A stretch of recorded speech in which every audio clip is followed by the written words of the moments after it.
much as I'm here to help in the conversation, I'm also here to learn. And I hope there will be some good volunteers.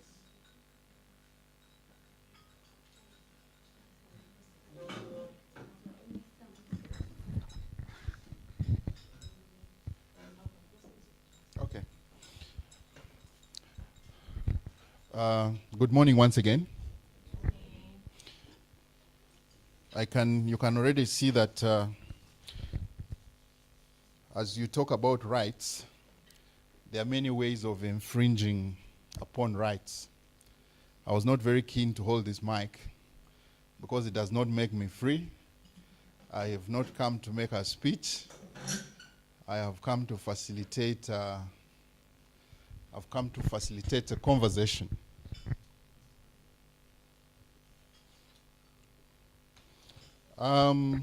Ladies and gentlemen, I've been fairly introduced, but maybe just for the purposes of our interaction, I will choose to underscore maybe 3 points or experiences that I bring with me. And I hope once we can interact with the ones you bring, then probably we can have a meaningful conversation. I come off a legal background, and probably I'm one of those who started off the radical bar many years ago because I chose not to go to court. My argument had always been, if you must go for the culprits, you need to go for the crocodile and not the small fish. And I saw that our courts were full of people who had stolen chicken and probably out of anger pushed a friend against the wall, something called abuse. And these are the people who are languishing in our prisons. And yet those who were stealing democracy were around and about. So I chose not to go there. I also come off with experience and training in journalism. I did journalism many years ago when probably many of you were contemplating how to start. I remember now you are using these things. We were doing stories on what they call a typewriter. And probably if you didn't have your English carefully thought about, you could hardly write a paragraph.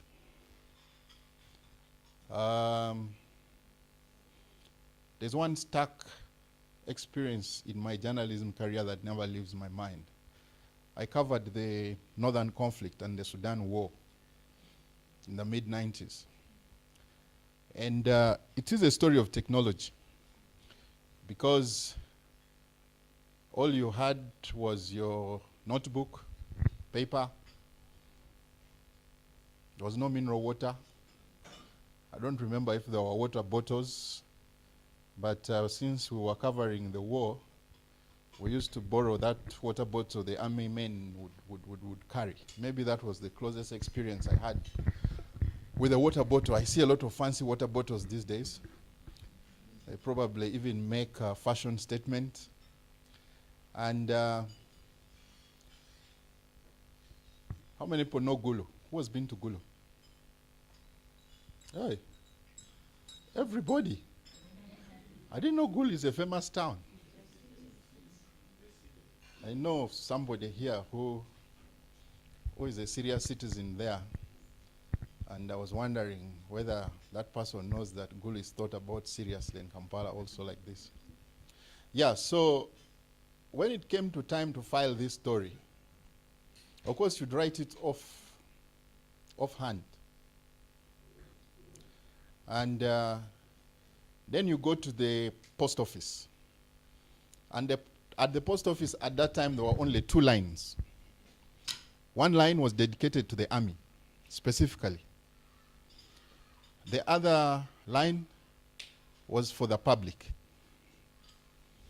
So for you to use it,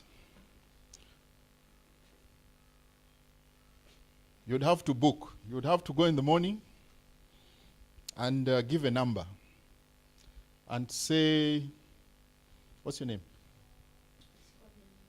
Namalwa. And say, I want to talk to Namalwa of Ndeva. Then they say, okay. That is maybe 9 in the morning. They say, you come back at 4 p.m. Have you heard a story like this? I'm sure some of you think this man is cooking up the story.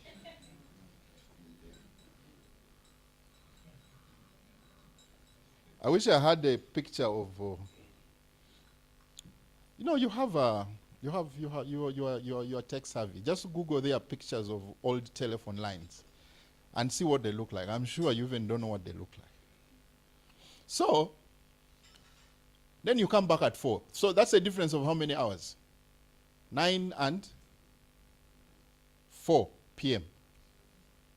Almost 6, 7. And then when you get to the post office, you also find a queue. Just like the way you're seated. Find a queue, and you have to sit and wait. And there are people who were, even engineering has evolved. Somebody said it was an engineer. I'm sure you read the history of engineering. The telephone engineers of that time are not your type, who are working with a base top and all that. You know these banana jack pins, the ones they use for carrying sound, yellow, green. Yeah, and there were also, one of them, I had a conversation with him and told me they were also trained with the ear. So I went to that room. You'd hear some itchy sound, squeaks, coming from a board. And then the guy would now tell, this sound is for a line which is coming in. So he pushes that banana, pushes it to another thing, they push to another thing, then you are standing here at the window. And these days you are here talking about password, I don't know, privacy. Those days you had to communicate everything as everybody had, because everybody was there. And that's how we were filing stories. So you'd sit there and start off. Are there any journalists here? Any media people? Yeah, that's a media person. Media communication, journalism. I mean, journalism has been democratized today. Everybody almost has become a media person. So that is the short history of the evolution of some of these technologies, and the issues surrounding them. Now, you might want to ask whether I prepared a particular text. I ran around trying to look at the topics we had, and nobody should laugh at my paper. I told you I'm still fairly old school, because there's a projector and all that. But I want this to be very, very participatory, because the whole background to this, as you heard from Mr. Lubowa, Oxfam, as you heard from our head of programs, Judith, are all efforts to try and confront and roll back the increasingly diminishing democratic space or civic space. Because as we know, the internet is it's a framework / tools, if you like. So you can name the technologies, but all that it does, it is just a superstructure. The real interaction with it is the issue.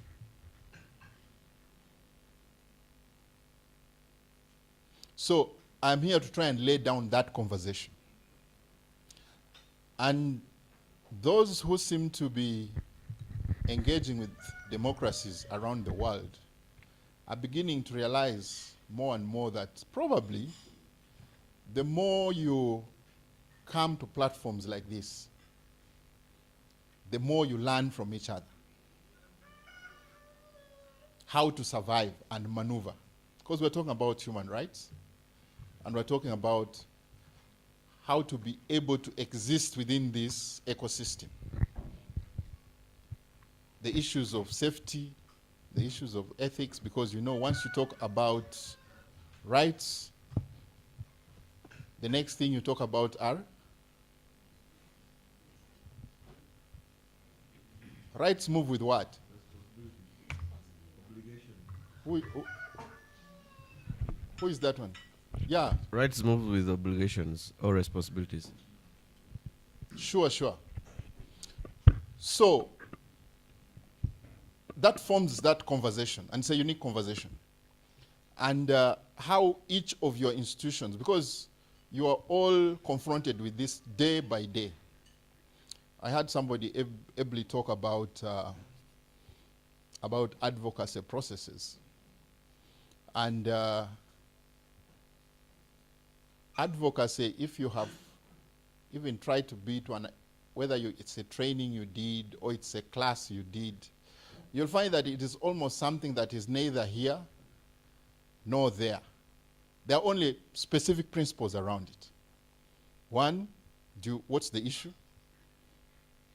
How do you frame it? Who are the actors? How do you map them out? What is the timing? Is there anything other than that?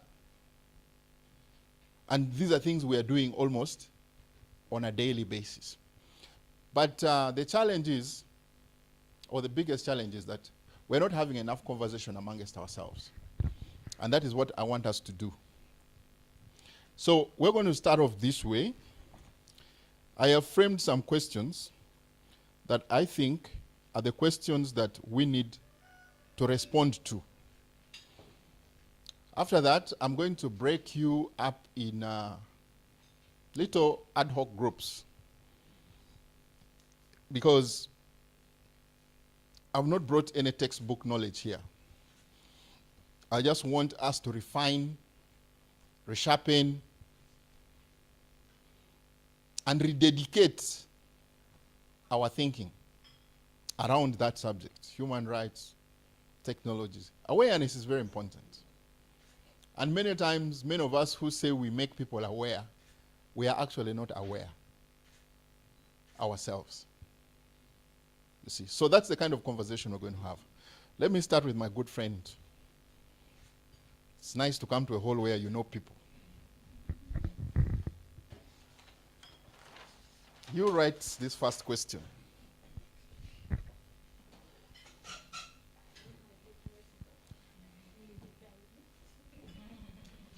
Maybe you, oh, please come help her. This is teamwork now. Because when your rights are infringed and you're picked up, you need a team to support you. You read the first question, and she writes. To what extent? Forgive us markers which are not working. This is also an infringement of rights. To what extent are people aware about the existing digital rights?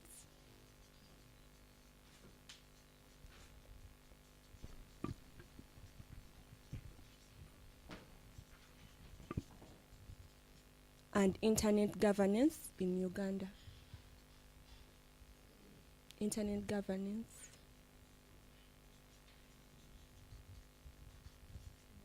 Yeah. And when you come here, you see there's what they call these days, there's what they call elevation pitching. People don't have time You know, everywhere you go, you want to meet somebody, I'm busy, come later. So in 2-3 minutes when you meet somebody, make sure you make your case. So when you come here, remind us who you are. You sell yourself very quickly and you. So, yeah, read it. To what extent are people aware about the existing digital rights and internet governance Say in it Uganda? again properly. We need to know you. Read the question and tell us what you're making out of it in about a minute. Okay, my name is Atim Ruth. I work for Gender Tech Initiative Uganda. I'm the founder. So Gender Tech Initiative is based in Gulu, and most of our work revolves around bridging the digital divide gap. So we do this in different activities. We train female journalists on the cyber security skills. We also run ICT boot camps for young children. We do. We have a podcast. It's called the Gender Tech Podcast. You can check it out on YouTube. We have quite a following. We also train women in the informal economies on digital marketing skills, because most of them are used to the rudimentary mode of selling. So we want to help them scale it a bit higher to leverage digital tools to market their products. So what sense do you make of that?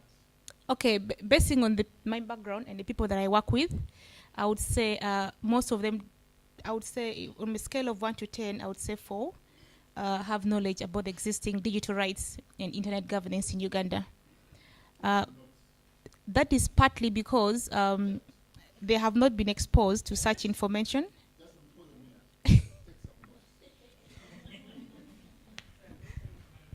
Oh, okay. Please take over. You know, in the army, there should be no gap of command. You take over. Just explain that a little bit so that the minister knows your response to that question. Okay, repeating the same thing. Okay, basing on my background and my target people, I work with women and people in the rural places. So, from a scale of 1 to 10, I would say 4, because most of them have not been exposed. They don't even know that digital rights exist. But we, as activists and stakeholders in this space, we keep telling them, a digital right is also a human right. So you need to be fighting for your rights as a woman within a community. So to what extent I would say 9 over 10, 4 over 10. Please, my friend, just give us your name and answer the same question. My secretary is taking it. Please, you can sit. Yes? What do a you make of that? president. Oh, Lord. My name is Sarah Nyabutiko. I work with Psychic Foundation, and we deal with mental health. We go to communities and just... Psych is an abbreviation. Psychic Foundation. Is that an abbreviation? No? From the word psychic? Yes. Psyche. Yes, please. Psychiatry. Yes, please. First tell us about the psychiatry. Basically, the mental health. Okay. Yeah. Have you heard? Did you have that impression when she first introduced herself? You say it slowly, they hear. Psychic. Right. I'll ask the spelling. Okay, just continue. To what extent are people aware about the existing digital rights and internet governance in Uganda? I would say 6. And to back it up, people are aware, basing on the areas we go to. You explain it without using the word aware. Because we're talking about awareness. So explain, you've said what? How many points did you give it? 6. Back it up without using the word aware. Yeah, people are in the know. They are aware of what traits they have, like Are over there there. any lawyers here? Please. Lead the witness. Can the witness put evidence to the table? People are aware? What evidence is there?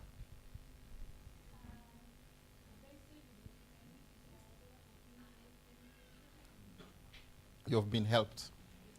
Okay, flip another page, please. You're handing over to this big lady. Let her read the second question. Yeah, flip to another page. I hope you're writing down that question, because everybody will have a chance to speak to it.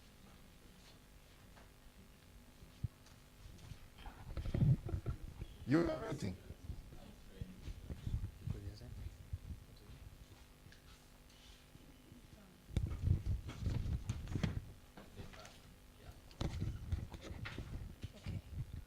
Question 2 is, good morning once again. My name is Melody Nakalanze. So question 2 is, what factors are hindering the employment of digital rights? What factors are hindering the employment of digital rights and internet freedom? I think the word is enjoyment. What factors are hindering the enjoyment? So sorry You're about reading a that. doctor's writings. I understand. Enjoyment of digital rights. What factors are hindering the enjoyment of digital rights and internet freedom? What factors are hindering the enjoyment of digital rights and internet freedom? You're having a conversation with my good friend here. I'm Sentongo Livingstone from the Rio Human Rights Initiative. Factors hindering the enjoyment of digital rights. First of all, I don't think the issue of awareness also comes here. And I don't think the gadgets, the knowledge about those gadgets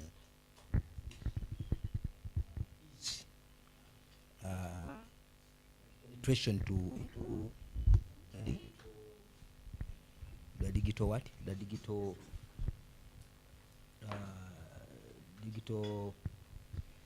space. Which digital space, if the number is reasonable, will determine the rights that are the rights to digital internet being accessed. If the number is reasonable, then you can say that one is being achieved.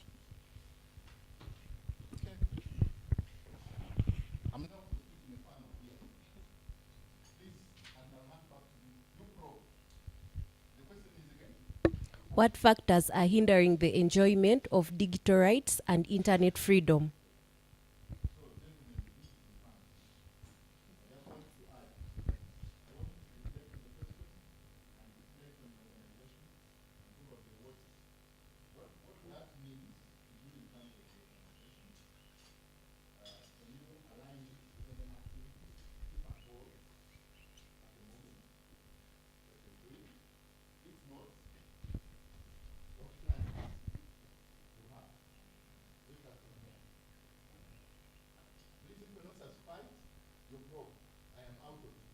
Okay, sir.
Thank you very much, Mr. Mwesuga, if I got your name right. So like doctor asked me to probe. Currently I am a student. Okay. So currently I am a student, but I am part of the mentorship program for young women. So when you say AI, everyone has proved that AI is problematic. Doctor will tell you that they do not want us to use it to do coursework.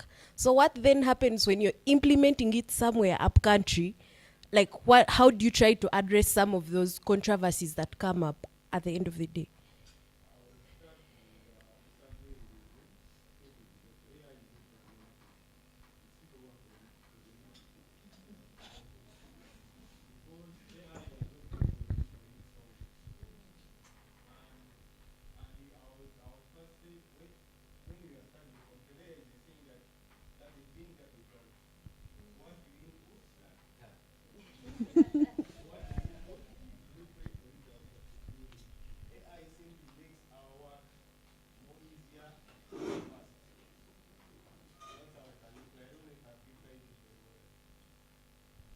It is satisfying.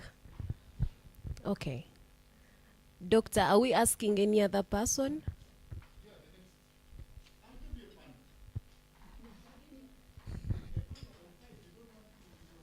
Oh. Hello.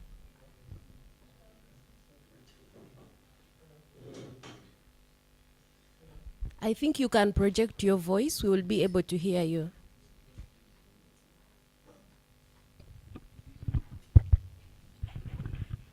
Hello, morning.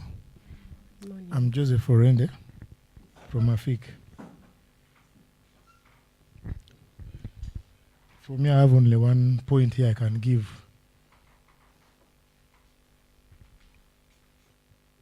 To what factors are hindering the what? The enjoyment of digital rights and what?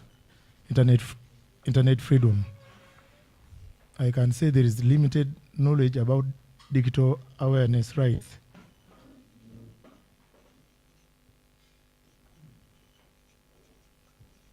Okay, tell us more about that. As in, people who enjoy the digital space, little of majority, do they know that there are terms and conditions governing these spaces, so one has to use it while observing those terms and conditions? Okay, thank you very much. Unfortunately, I didn't get your name. Joseph Orende. Thank you very much, Joseph. Please do us a favor, introduce yourself and the organization you work with so that we can easily relate with what impact you have created in society and what we are talking about. All right, thank you so much. My name is Chanwat Kevin. I'm representing someone from Sensitize Uganda. What factors are hindering the enjoyment of digital rights and internet freedom? To me, as a young person who is working in the community, I think one of them is a poor digital literacy. When you go deep in the communities, most people lack the knowledge when it comes to internet. So they don't know how they should express themselves. Yes, they are facing a challenge, but they don't know where to start from. They think it in a violent way that if I post something, maybe the government will react, or the community will react, or the different stakeholders will react. So to me, I think poor digital literacy could be one of them. Thank you so much. Thank you very much, Janet. We need to know more about how government or how society reacts to these kinds of posts that we make. And yeah, it is a very valid point that it hinders how people interact with the internet and how their rights are most likely influence how they participate entirely. So tell us what it looks like that government has intervened and people say, we cannot do this anymore because government will think this, or we think society will provide a backlash or something of the sort. Okay, thank you so much. When you look at people deep down in the community, for example, you post something maybe about politics. All of us have different parties where I belong. So people will easily react when they post something. you will find that maybe the government reacts upon it, or the people in the community or in the society. So it is very hard one of these days for people to just post things anyhowly. They have to first take cautions. What are you posting? At the end of the day, is it affecting you? Is it affecting the society where you're coming from? Yeah, thank you. Yeah, great. Thank you very much. That is very insightful, that even right now most of us cannot reply to some of the posts that people share on X. We cannot post a video freely even when it has affected you, because you're scared what is next. Are people going to say, or like people have already said, are they going to take you in a drone the next moment or things like that? Thank you very much. Hello, once again. Hi. My name is Faith Okaka, and I am with Center for Policy Analysis. We're dedicated to advancing parliamentary democracy and governance. So basically, what the work that we do in one of our programs called Parliament Watch, in case you haven't seen it, we have a website, is we bring transparency to parliamentary proceedings, and then we inform on policies, write articles about them, and just follow up on the policies and all. We also hold conversations on current affairs and anything to do with like policies on our podcast. You can find it on YouTube, Center for Policy Analysis. So let me repeat the question. What factors are hindering the enjoyment of digital rights and internet freedom? I think I'll take the angle of censorship by government especially. We see that censorship has been done especially for political reasons. I like to use case studies because sometimes words will fail. So I'll give you a case study of the young, I don't know if I can call him a gentleman, let's use gentleman, who posted on TikTok. I think we've all seen that story. The gentleman that posted on TikTok, making fun, making light of a prominent family in the country, and he was imprisoned for doing that, for using the internet to make fun of these people. But we know that the internet has been used for those different things, even in the newspapers. So when I bring it back to what we can do as SEPA is, first of all, revise the laws and different policies surrounding digital rights and internet freedoms, and then bring awareness to it, and then really scrutinize and see where exactly people are infringing, where exactly their rights are being infringed upon, and try and make adjustments and provisions for everyone to understand those rights. Yes, that's the answer I have for now. That's very insightful. I will not even probe more. That was very good. Thank you very much. You're welcome. Doctor, I am actually done with my panel. I do not know if I have a few contributions of what we have not looked at from the other people. My friend there, she's looking at me curiously. I think we need to have a conversation. The name is what? Amina? Please come. Yeah. I want you to come and do the wrap-up. What are the take-home points? This is now your session. Okay. Hi, everybody. Thank you, everybody, for your contributions. And when it comes to our question, what factors are hindering the enjoyment of digital rights and internet freedoms?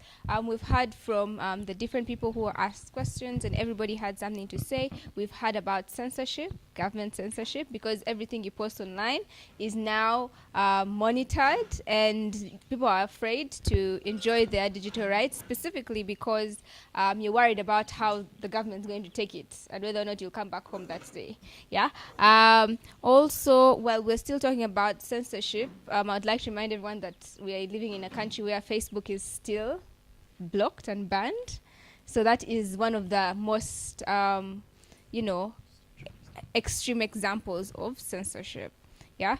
And obviously, we have talked about digital illiteracy, and the fact that a lot of people, while they have access to the internet, are not aware of how to fully utilize it, how to fully enjoy their rights, or how they can enjoy their rights without affecting other people's rights. Yeah. What I can add to this is the fact that people do not understand the concept of consequence, and as such, have ended up either harassing others online, or being promoting things like hate speech, or unknowingly, because there's people who actually don't know that if you insult people online, that's actually a crime. They actually don't know that if you actually stalk someone online, that's also a crime. So most people do not understand consequence, and that still falls under digital illiteracy. Of course, when you're talking about digital literacy, you're also looking at things like, can I use the device that I have to the right, to access internet? Can I actually use the internet that I have to, do the things that I need to do? The other thing, yes, the other thing is accessibility, and this is not just on things like internet and devices. There's even simple things like electricity. No electricity means no internet. So you cannot talk internet and not talk electricity. You cannot talk internet and not talk devices. So you can have electricity, but you don't have internet or devices. Yes. So when you're looking at things like accessibility, especially in rural areas, one of the most crucial things is the electricity. If there isn't, even if you handed someone a phone, they would never be able to use it. So, and things like, what is the cost of internet?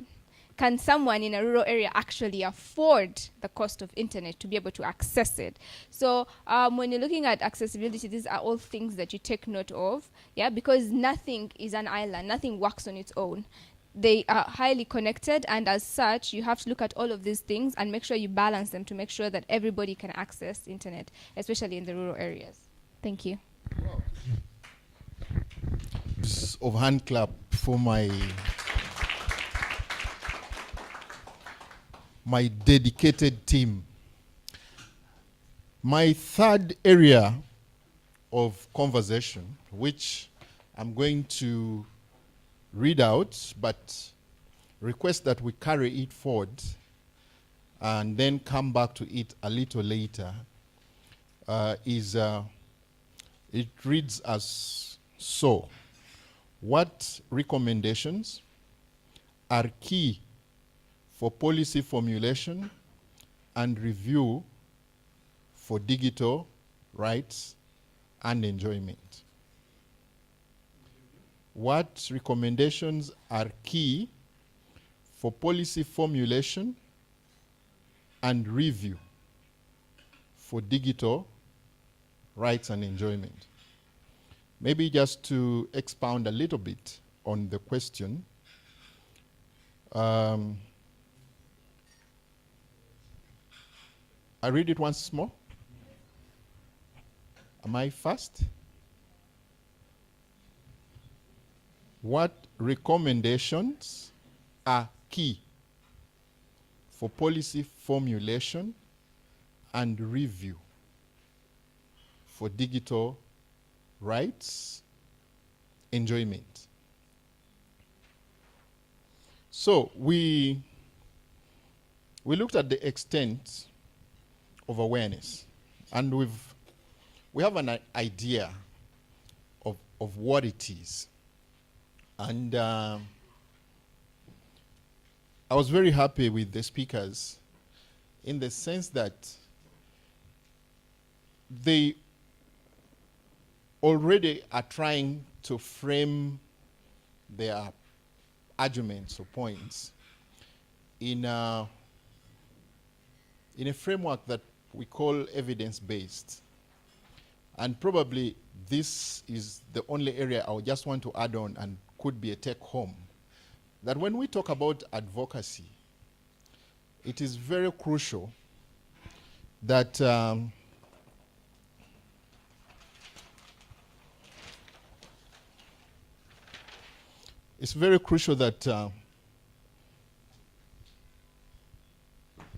maybe given the seriousness of the matter, let me use a red. When we're being trained as lawyers, we are told when you go to a courtroom and you find the judge in a red cassock, you know it's not business as usual. So, issues around advocacy.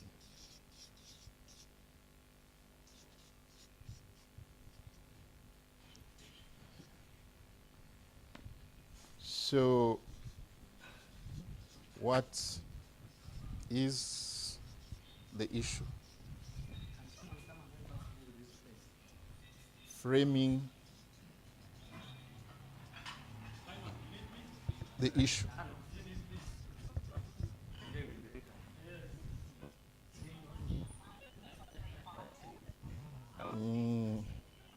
I want to use the word research, but very conservatively. So research, information,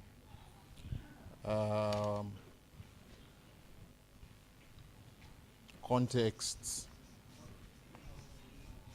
you know. And then for timing.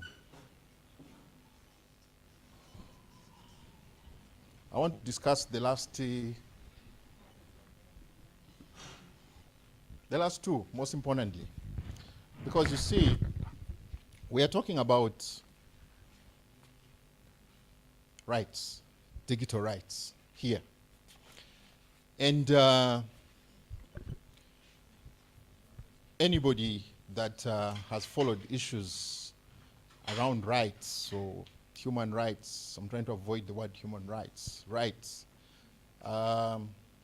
you will notice that the context may change, okay? But the issues don't change.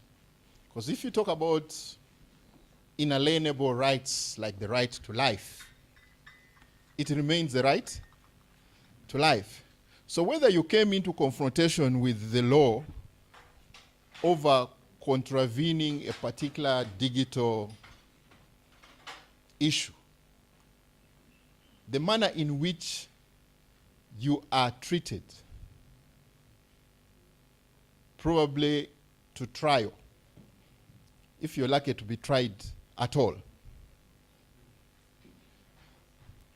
Thank God, just maybe we have dodged going to the court martial. But the way the issue is still being discussed. But at least there is a precedence. And like the lawyers say, you don't tire to go to court. So maybe they'll find time to go back and argue the same issues again. So the context could change.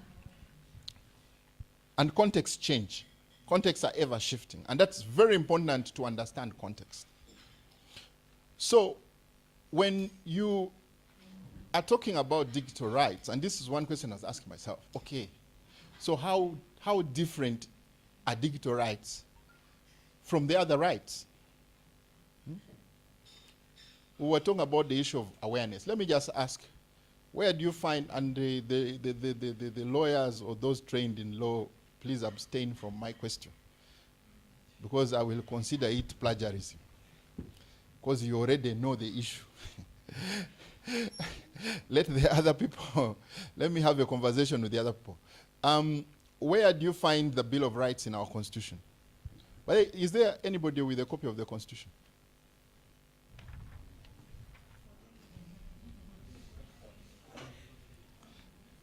By the way, let me tell you something interesting. That is actually, I don't know, there's a lawyer there.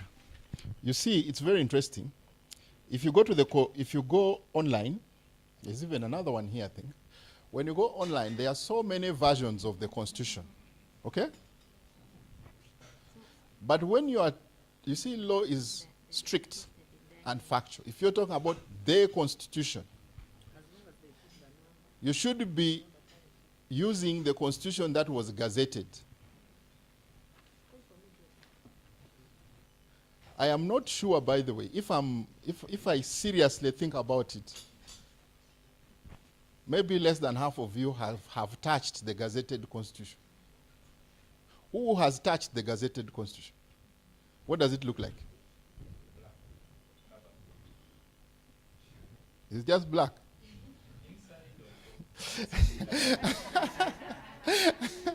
Who else has seen it?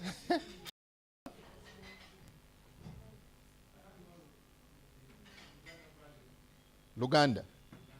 Hey, you're very lucky, because there were very few that were published at the time of promulgation, they published in 8 languages when they were promulgating in 1995. Some of us were already around Kampala here.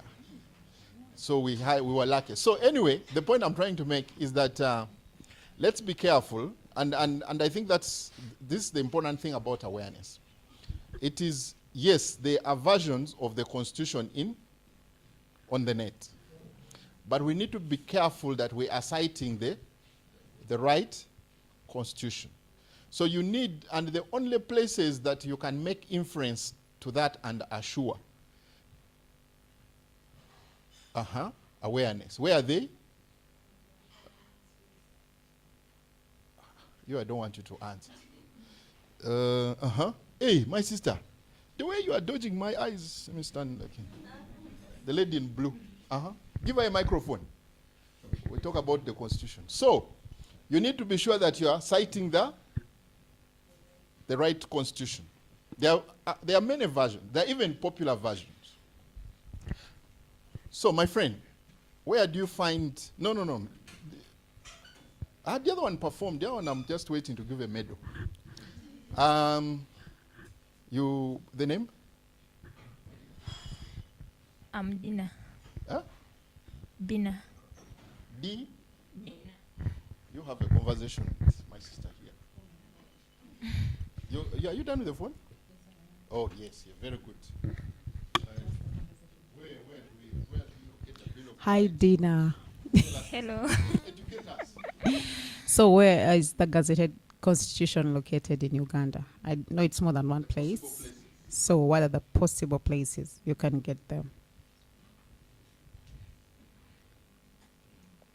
It's located at the parliament. And the second one? At the state. State is huge. The whole of Uganda is the state. At court. Anyone to help her? The engineer seems like he's interested to respond. You can help the lady. I think the High Court. Then the High Court CS. It's website. Yes. You're taking over my session. Please. Thank you. Then the Please law, proceed. The Law Society Uganda. Yes, it's possible place you can find. Okay, so there are several chapters in the Constitution. Do you know any of the chapters in the Constitution? I think chapter 4. What does it talk about? The rights of citizens, the do's and the don'ts that helps to abide in law. So for you as a citizen, which is the most important chapter for you? That same chapter that elaborates the rights. The rights of an individual in this country. Yes, please. Okay, I think my time is up.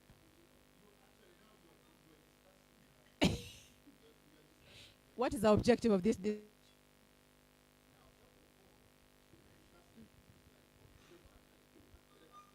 Give me the guidance. Actually, now the question is coming from my head.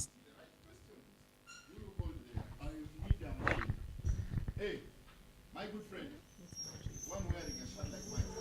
I also request that we change the battery of the microphone. It's blinking. Please, take the technicians. Please come. Yes, you. Yes.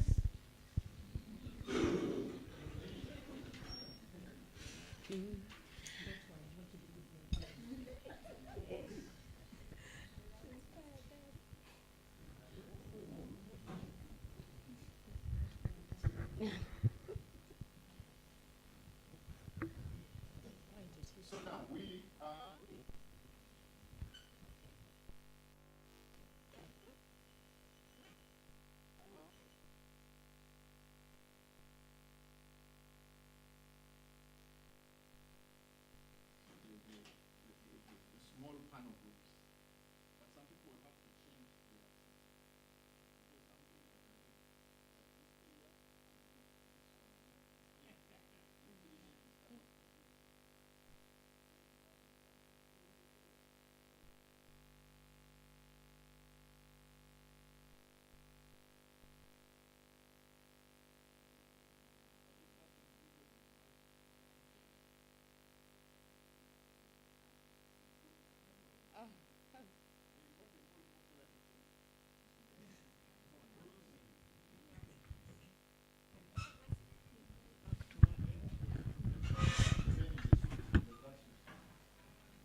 digital rights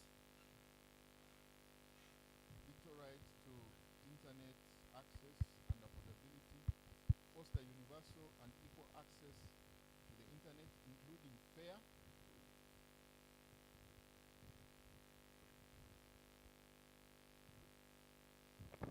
transparent market regulation.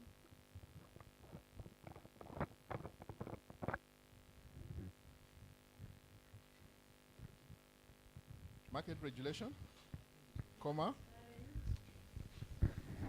transparent market regulation, comma,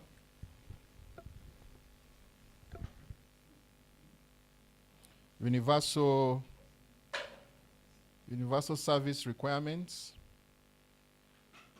and licensing and agreements.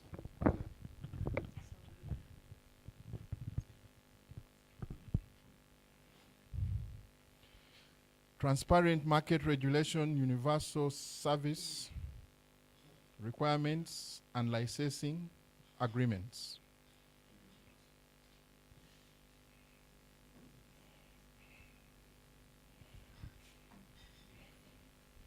Yeah. Please. Come and take over.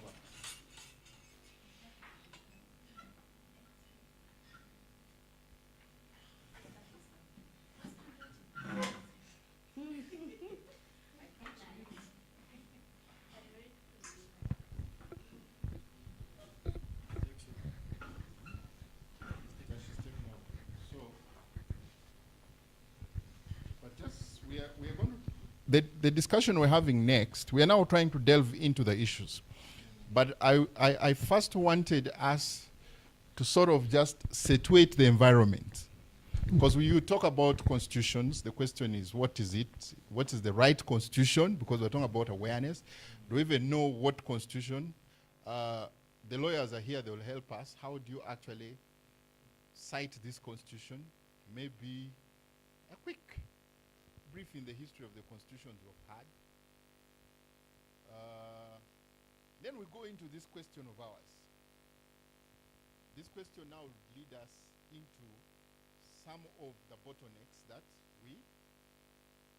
but as she progresses, she'll internalize the issue. And just for purposes of knowing how we are going to proceed, these questions are 7 of them.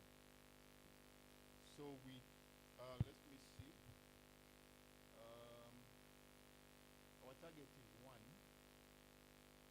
So let's do about 7 to 10 minutes, one each.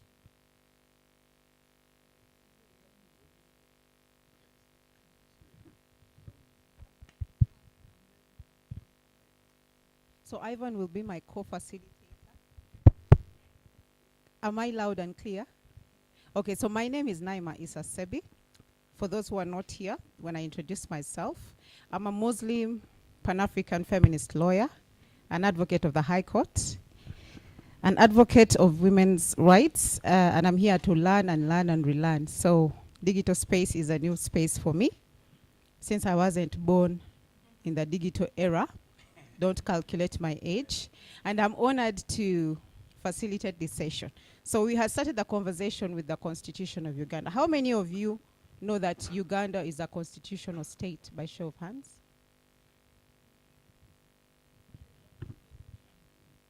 She's asking a question. I think I've asked a question. How many of you know that Uganda is a constitutional state, by show of hands?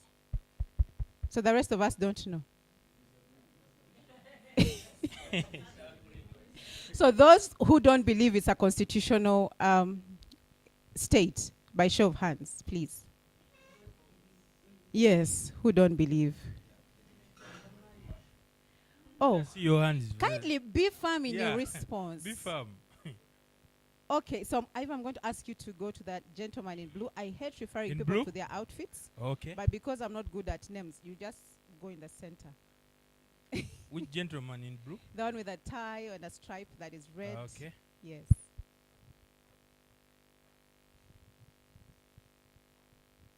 Yes, so what could be your reason that Uganda is not a constitutional state?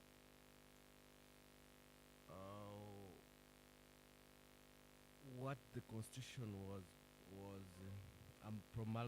promulgated for has not been realized. How it has been defiled doesn't make it seem like one. Even the promulgators, they don't agree with the portion of the constitution right now. So Okay. even if you say it is a constitutional state, it is being run in a different way. So I don't agree with that entirely. Okay, does it take away the fact that we have a running constitution? Is that constitution really running? Yes. I believe it does.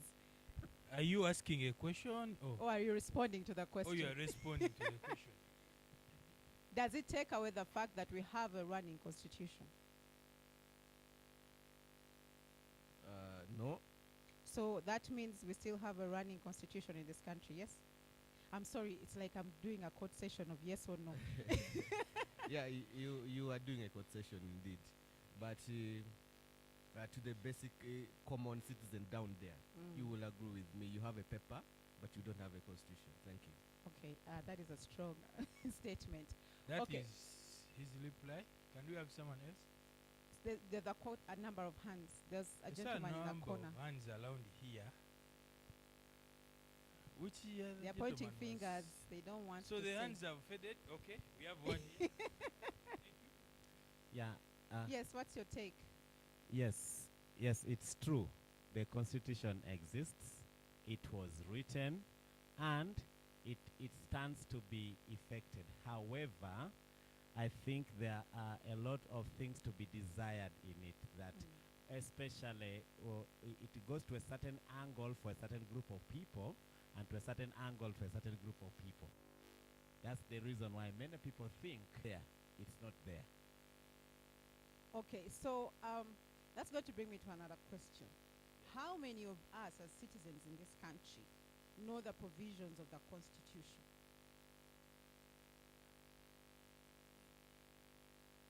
Yes, the provisions that work for you. Because for me to know if I'm at a workspace and there are policies and laws, I go and read what works for me and what protects me as the staff in that organization.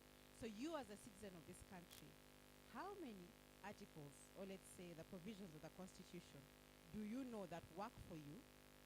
You know it by heart, and you can use it in any situation. By show of hands. And then you're going to mention those provisions that you know. Kindly. Let us hear from council.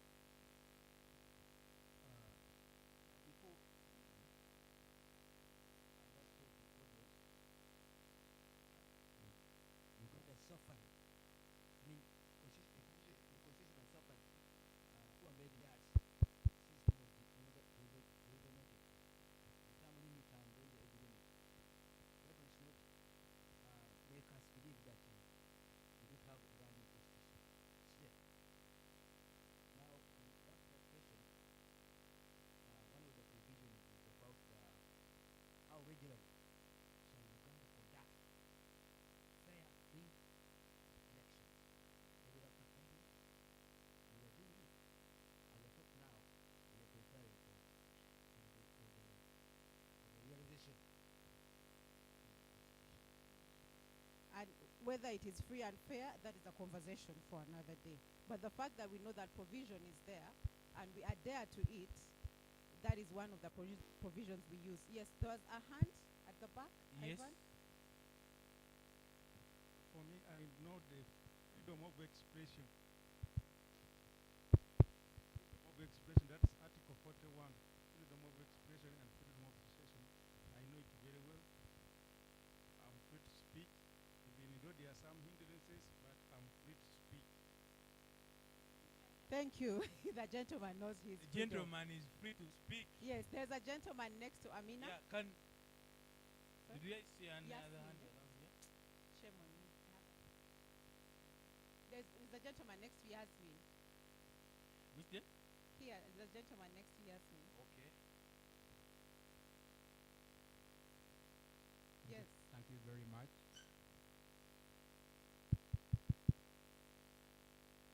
Thank you very much. My name is Timothy Leviona. However, I'm not a lawyer, but for me, I will not talk about the provisions, but I want to talk about the question you posed. If at all Uganda is a constitutional state or constitutional. Because when lawyers are tending to talk to us, we people are not lawyers, they tend to tell us about the word constitution, but they forget there are two words that go hand in hand. There is constitution and constitutional, as far as I know. So when you stand and tell us about the constitution, then we ask you, how about the constitution? We ask you, what is the level of independence of the constitution over you? We ask you, how many people, or which group of people, if at all in Uganda as a constitutional state like you say, are there people who do not abide the constitution? And the question is, they are there. And if they are there, then we pose the question, what is the level of constitutionalism? I think that Uganda is grappling with constitutionalism without constitutionalism. And that is the question. I hear you. Thank you for that comment. I'm hearing new words.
If you know, you can just raise up your hand. Yes. If you need to do research, still you can do research.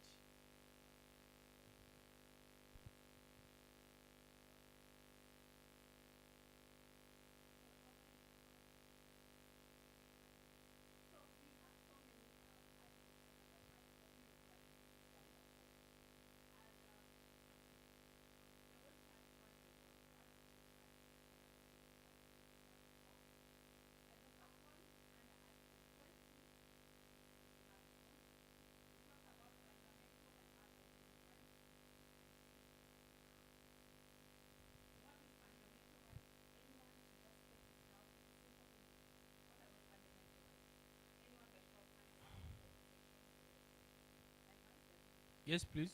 Jasmine. Excuse me. Sorry for my indulgence. Let's now move to a kind of quasi quiz model. Let's. These are the teams now. 1, 2, 3. From the lady. What's the name again? Scovia to the gentleman. You're a team, and you can consult. The next 3. You're a team. That's a team. Look at your team members. Blue. Move your chair to. Is that blue or green? Yeah, move the other side. So just go like that. The lady, the good lady, you're out of the three, so you're starting you, the gentleman, and yes. Let's be quick. Then the next three.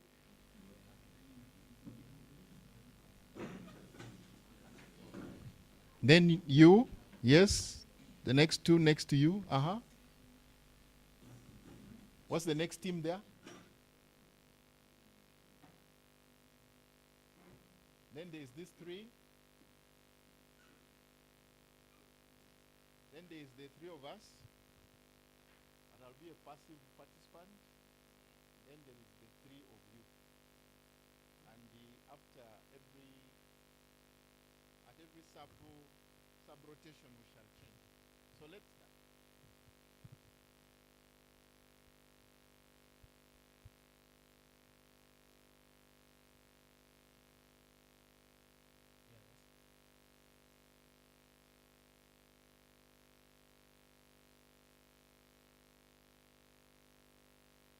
So, moderator, I just need to know how many groups do we have. This is one. Yes, the leader, then we know the number of the groups.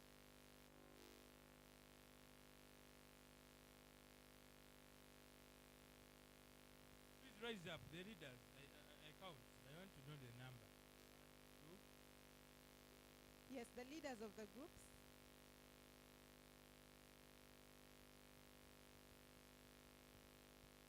So we have 10 groups. Okay. Yeah.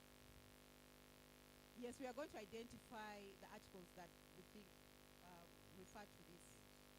Okay, so we're going to look at Article 20 for Group 1. Group 1, that is Fovia. Yes, Group 2, we are going to look at 21, Clause 1, 2, and 3. 21, Clause 1, 2, and 3. Group 3, we are going to look at 21, Clause 4 and 5. Please, the group leader is not there. Are you following the constitution with me? Are you all under chapter? Is that clear? That is Group 3. Group 4, you are looking at Article 23, Clause 1, A, B, C, and D. Group 5, 23, E, F, G, H. That is Group 5, right? Group 6, we are looking at 23, Clause 2, and 3.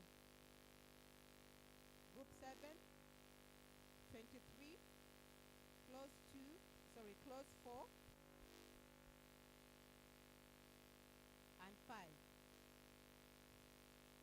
Group 7, 23, Clause 6.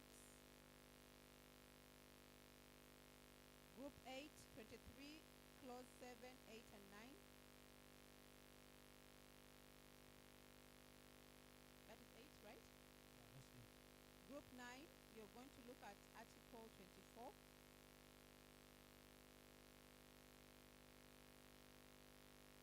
And Group 10, you're going to look at Article 27. So are we all there? I think every group has got a group. 27 is right to privacy of person, home and other property. So the group that has not had their... Is there any group that assignment? hasn't had their article? Your group? Group? Group 6. Group 5, what clauses do you have? 5, you have which one? Group 5, which articles do you have?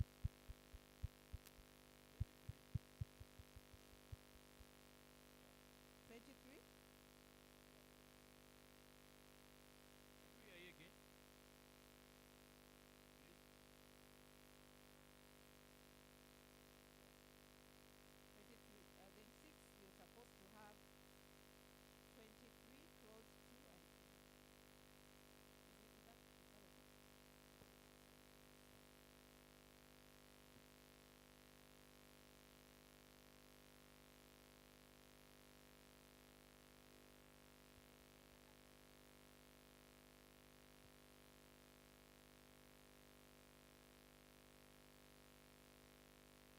So we are giving each group 5 minutes? 5 minutes.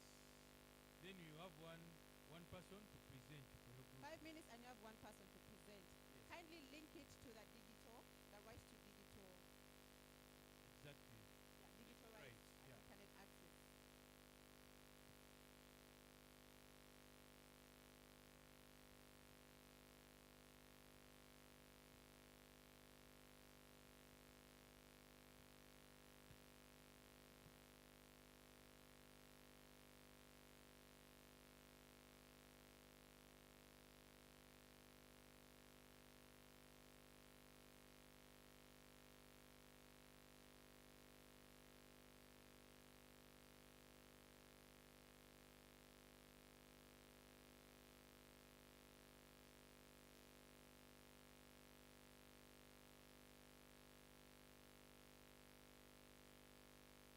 Yes, please. Need some clarification. So any group that needs clarification, the moderator will be coming to your group.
So you make sure you relate those articles with the digital rights and internet access. So you read through the article, then you relate. Yes, you can use evidence, you can use what.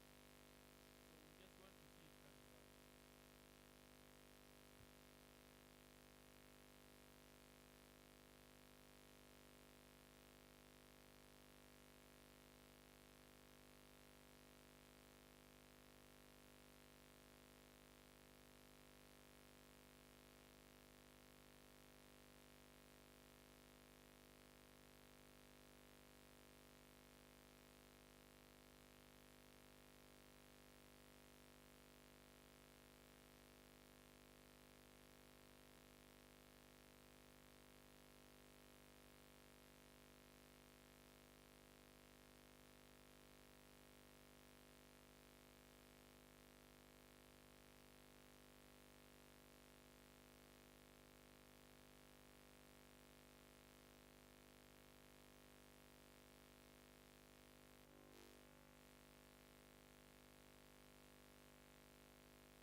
You have 10 seconds. 9, 8, 7, 6, 5, 4, 3, 2, 1. Stop. Can we stop? Yeah, which group is ready to present? Was it a fruitful discussion? Okay, we are going to follow the chronology so that we do not confuse the people who are shooting. So we'll start with group one. You have two minutes to make your presentation, not more than that. Be as brief, precise, and straight to the point as possible. Yes, good morning, ladies and gentlemen. Group 1, Article 20 speaks of fundamental and other human rights and freedoms. Basically, Clause 1 speaks of the rights and freedoms are inherent and not guaranteed by the state. Then Clause 2, which is the last clause of the article, states that the rights and freedoms of individuals and groups enshrined in this chapter shall be respected, upheld, and promoted by all organs and agencies of government, by all persons. We have seen a lot of fight between the different organs of government. Courts of law grant bails, grant jurisdictions that are violated by different organs. Coming back to this specific topic, we have seen a lot of contradictions even in policy as regards to Article 29, Clause 1A, that gives us personal freedoms to exercise as Ugandans in regards to press and speech that are even violated in drafting policy. We also hear the Computer Misuse Amendment Bill 2022.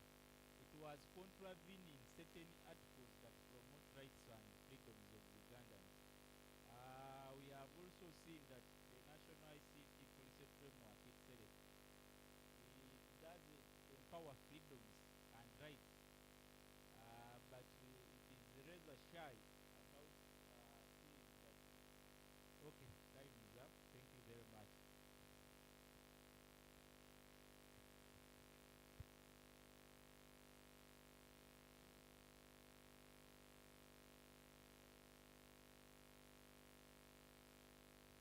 Thank you very much. Once again, my name is Melody. I am representing my members from Group 2. So, basically, Chapter 4, Article 21 is about equality and freedom from discrimination. I will relate this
communities be able to access, because currently they are limited. The other one is the legislative thing. I think that's even what we are talking about here, being able to enact laws that then help us to know how to use, because currently we are, actually many people are running away from digital things just because of the fear. They know that the drone will come. So they don't know their rights. So, yeah, thank you.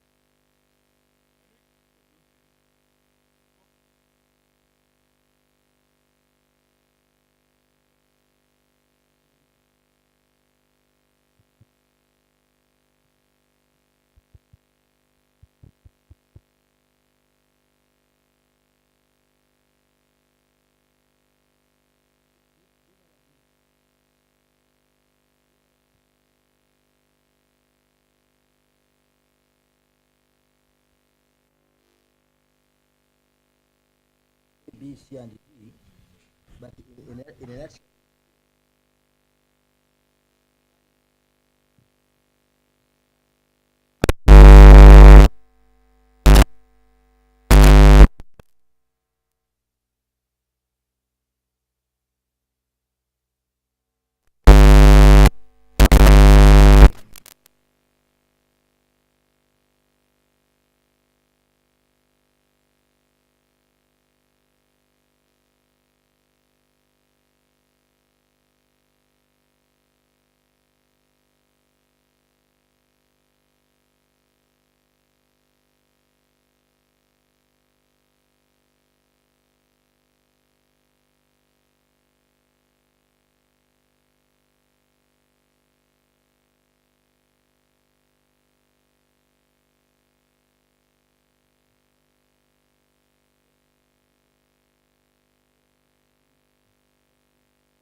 protection of personal liberty.